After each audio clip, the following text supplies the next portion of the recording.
Hi, I'm Marshall Brain, and my goal is to lose 100 pounds here on YouTube, to go from 260 pounds down to 160 pounds and show how it's possible to do that by documenting the whole process on a week-by-week basis.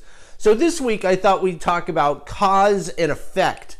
Like, what happens if you're doing a low-carb diet like I am, and then something happens, like you go to a restaurant, or you fall off the wagon, or your spouse accidentally brings home a half gallon of ice cream and you accidentally find it and eat half of it in just a binge eating session. What happens to your weight, and how long does it take to recover, and what's the cause and effect of getting into carbs like that?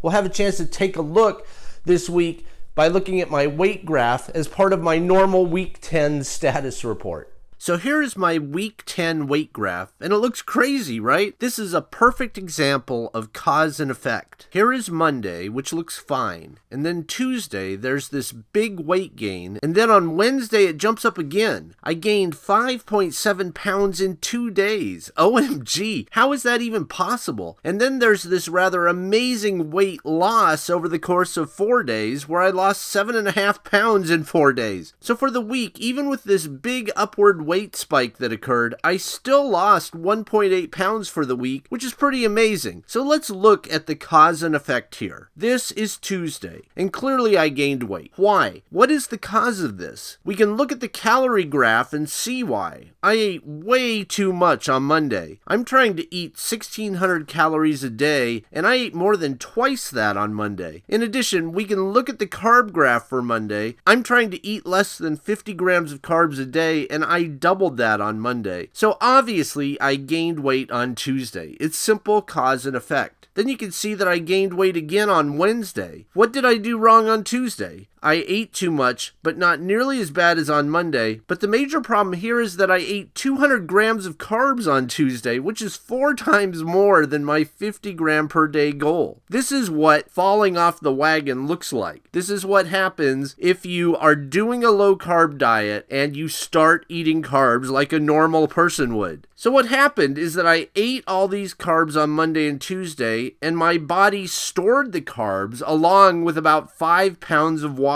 That's how glycogen works. When you store carbs in your body, it takes a lot of water to do the storage, so you gain a lot of weight if you're on a low carb diet and you break it. I also gained real weight here Tuesday because I ate so much on Monday. So then Thursday is interesting. I lost a little weight here, and this happened even though I ate a lot of carbs on Wednesday. Why is that? It's because even though I ate a lot of carbs, my body apparently was already saturated with carbs at that point from the previous 2 days, and I did run a bit of a calorie deficit, so I actually lost a little weight. And then the rest of the week, I lose weight steadily, more than 7 pounds lost. Why? What is the cause of this? I was able to stop eating carbs and run a significant calorie deficit on these days, and my body responded directly. It dumped all the water it stored on Monday and Tuesday, like 5 pounds of water, and then I lost some weight too from the calorie deficits. So here's the numbers. I started the week at 227.1 pounds and I ended the week at 225.3 pounds. So I lost 1.8 pounds and I've lost a total of 33.8 pounds in 10 weeks. So what's the point? The point is when I eat too much or when I eat carbs, I gain weight. This is so obvious. It's just pure cause and effect. And when I can keep my calorie intake under control and stop eating carbs, I lose weight. For me, with my body in its current state, my body is responding on a day-to-day basis to what I eat. We saw this in week 9 as well. The moral of this story, at least for me, is simple. First, the reason I've become so fat is that I ate too much for a long period of time. And the reason I'm losing weight now is because I'm eating less calories than my body is burning. And so the weight just burns off. And second, if I fall off the low carb wagon for whatever reason, I gain a bunch of water weight immediately, All I have to do is stop eating carbs again and my body dumps all that water. If I can maintain a calorie deficit, I start losing weight again. This will work the same way for you. By cutting back on carbs, in my case to less than 50 grams a day, it greatly diminishes my appetite and my cravings. Then I use a food diary to keep track of what I'm eating, so I'm able to run a calorie deficit each day. If I'm bad, like if I eat too much one day or if I eat carbs for a day or two, I will gain weight, and that'll become obvious in the food diary. But then the weight comes back off when I get back on the wagon, when I get things back under control. The weight graph for me this week shows how dramatic the changes in weight can be, and also how predictable. It's just pure cause and effect. If you'd like to follow me on this weight loss adventure, if you'd like to lose weight with me, then please like and subscribe this channel and invite your friends. Thanks for watching today.